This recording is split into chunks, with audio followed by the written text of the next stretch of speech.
אני דניאל אורן, ניצחתי בכל העולם, ואני ממשיך לנצח בכל העולם, וניצחתי על המון פסטיבלים בעולם, של פסטיבלים מחוץ לתיאטרון, זאת אומרת במקומות פתוחים, ב-the opera air.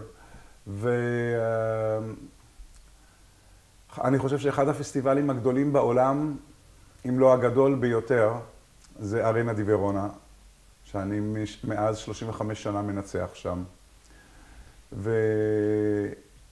ולמרות שאולי נחשב לפסטיבל הגדול ביותר בעולם, אני חושב שבשבילי הפסטיבל הגדול ביותר והמיוחד ביותר בעולם הוא מצדה. מזה 5 שנים קם פסטיבל מצדה, שזה אירוע מיוחד ביותר בעולם. אין כזה פסטיבל. למה?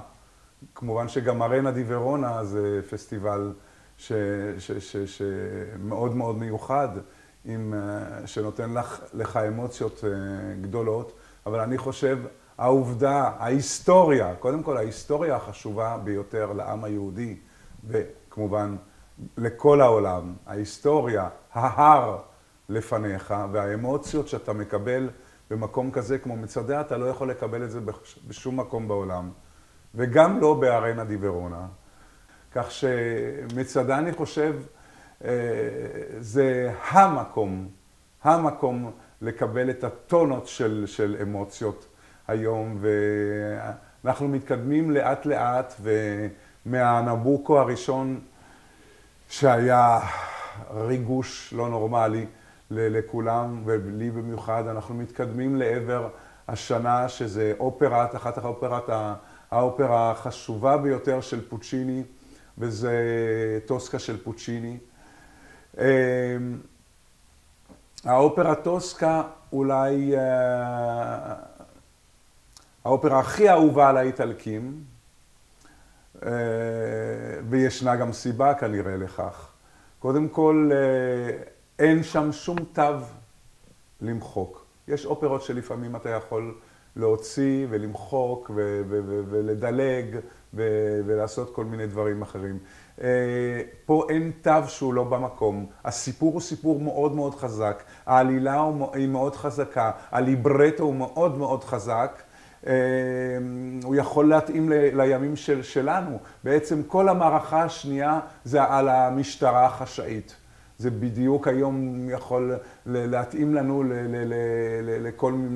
לכל מיני משטרים טוטליטריים, ופוצ'יני עומד לך על כך מה התוצאה וכמה רע וכמה שחיתות מביאים המשטרים הטוטליטריים האלה, והוא פותח את האופרה שלו בעצם בלייט מוטיב של סקרפיה, שזה המשטרה החשאית.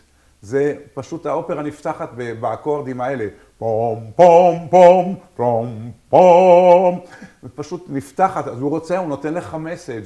עם זאת, יש לך את הטוסקה, שזה הזמרת, האומן הגדול,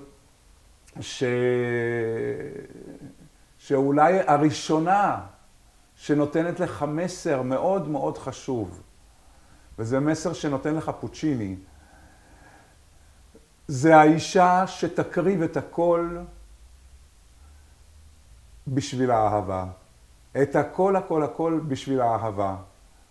והדבר הגדול ביותר אני חושב שהוא עשה פה, ובשביל לתת לך בעצם לשמוע את רומא, זה הקונצרט, מה שאני קורא לו הקונצרט של הפעמונים של האקט השלישי. במשך חודשים וחודשים ארוכים, פוצ'יני יושב לך ברומא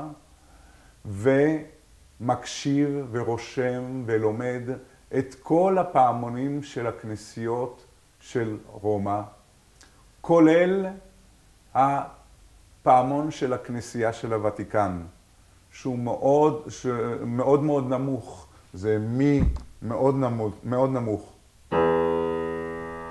ואפילו זה. וזה הפעמון של הוותיקן שמופיע לך ברגע מאוד מאוד טרגי, וזה ברגע של קווארדוסי, שלפני שהוא שר את הרומנסה המפורסמת שלו, הדולצ'י בצ'יו לנגווידה קרצה.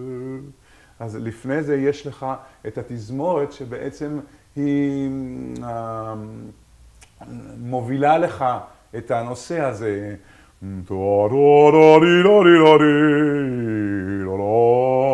ועל הטורום, ואז הוא שם לך בתור צבע מאוד טרגי את הפעמון של הוותיקן הנמוך הזה. טורום, טירורום.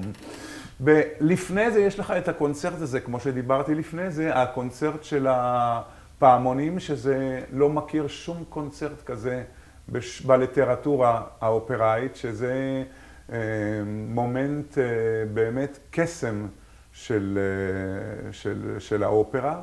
לרגלות המצדה אני מאמין שזה יהפך לעוד יותר קסום המומנט הזה. כשיש סימביוזי בין מוזיקה והעין, בין האוזן לעין, זה הרמוניה מושלמת, ואחד משלים את השני, ואחד תורם לשני, וזה יכול להפך לאפותאוזי, וזה מה שאני צופה לשנה הזאת בטוסקה בעזרת השם.